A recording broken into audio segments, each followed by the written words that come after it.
Je dis Sonia, je suis un homme. J'ai 43 ans et je suis fatiguée. Je suis au bord de ma life, je voudrais me suicider. Vous pouvez pas comprendre. Un jour, mes parents se sont bagarrés, j'avais 11 ans. Et mon père est parti en claquant la porte. Depuis ce moment, ma mère a sombré dans l'alcool. Nous étions que deux. Et je n'ai pas compris quand, au plus profond de son alcoolisme, un soir, ma mère est entrée dans ma chambre. Elle était dévêtue. Je devais maintenant avoir environ 14 ans. Et elle a commencé à me tripoter, me tripoter. J'étais raidie par la peur, je ne savais pas où aller ni quoi faire. Elle m'a dépucelée. Ma mère a pris ma virginité. Le lendemain, quand je me suis réveillée, elle a fait comme si de rien. Je me suis demandé si j'avais rêvé. Mais moi, j'étais tétanisée parce qu'il y avait encore toutes les traces sur le lit.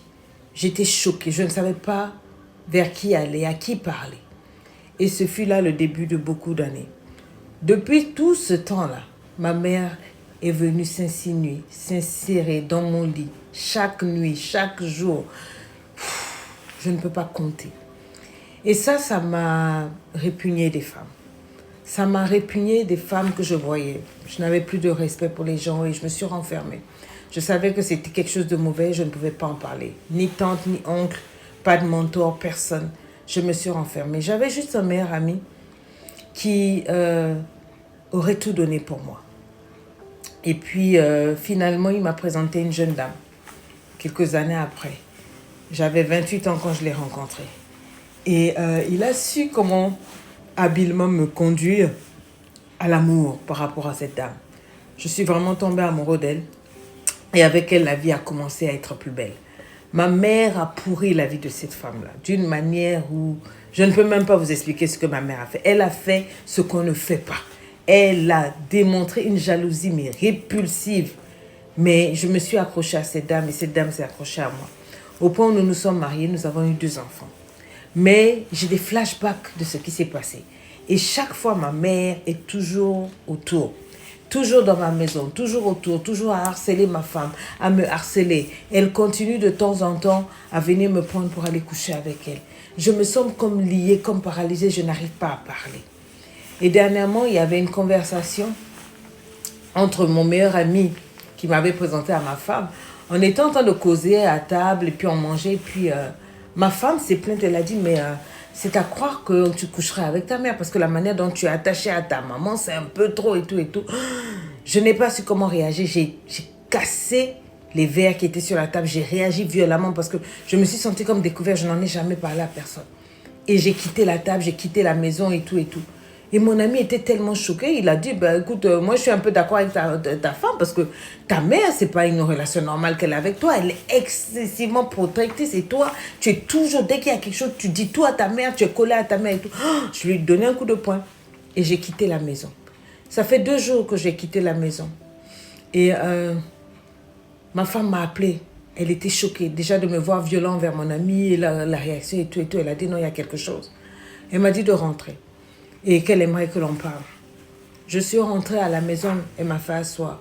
Elle a dit que d'accord, elle ne pouvait pas appeler l'ami là parce qu'il était blessé dans son ego et tout, mais qu'elle voulait que je lui dise ce qui se passe. Est-ce qu'il y a quelque chose entre moi et ma mère? Je lui ai dit de quel droit elle se permet de poser des questions comme ça et de me dire des choses comme ça, d'insinuer et tout et tout. Elle a dit d'accord, mais que si je ne lui dis pas la vérité, elle va divorcer parce qu'il est hors de question pour elle de continuer cette relation avec moi et ma mère à l'intérieur, qu'elle est convaincue qu'il y a quelque chose d'autre. J'ai baissé la tête, je me suis mise à pleurer. Après, je suis sortie, j'ai appelé mon meilleur ami que j'avais frappé il y a quelques jours et j'ai demandé à le rencontrer. C'était pas un ami, c'était un frère. Et il a accepté de me voir, il avait la joue endolorie par les coups que je lui avais mis.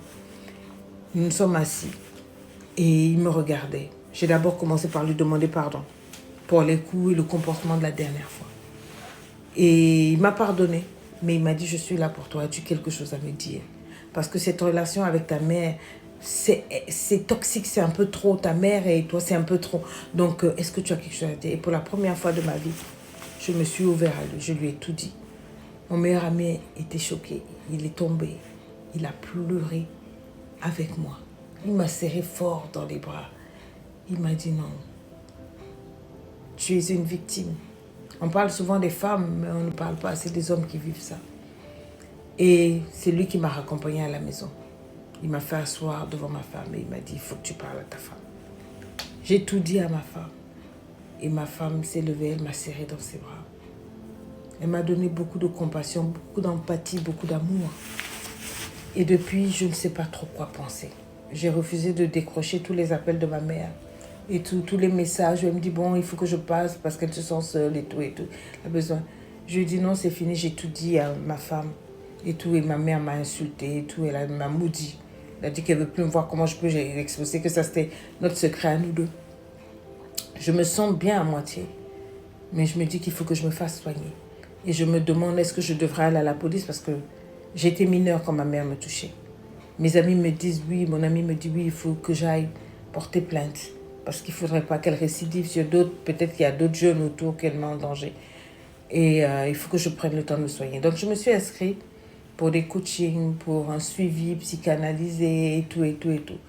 Je commence à me faire soigner, mais je tenais à donner ce message ici parce que je sais qu'il y a beaucoup d'hommes qui te suivent, qui ont vécu des choses comme ça. Des agressions, des abus sexuels dans leur enfance qui font que dans le foyer, ils ne sont pas normaux, ils ne réagissent pas normalement. Les belles-mères ont des attitudes bizarres, un peu trop poussées. Et ces hommes n'osent pas parler parce qu'en fait, souvent, il y a eu ça. S'il n'y a pas eu ça, c'est le père qui a osé. Oui, il y a des pères qui abusent leur fils. Donc, je parle de ça aujourd'hui pour que peut-être ça lève le drapeau sur ce que nous, hommes aussi, nous vivons. Nous vivons des abus.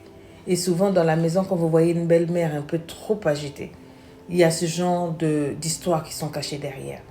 Donc, mesdames, au lieu de toujours penser divorce et courir et nous abandonner, pensez souvent à ça et essayez de nous aider à en parler, à nous en sortir. Vous avez le message. Le sujet est délicat et douloureux. Et je prie que cette vidéo atteigne qui ça doit atteindre. Merci de la partager. Je sais qu'il y a beaucoup d'hommes qui vont se retrouver, qui vont peut-être prendre la force de guérir, de se soigner, d'en parler, ou qui vont réaliser que ce qu'ils ont vécu, les abus, ce n'est pas normal. Et qu'il est encore plus anormal de faire vivre ça à leurs femmes et à leurs enfants. Donc, je compte sur vous pour partager cette vidéo et pour aider quiconque en a besoin.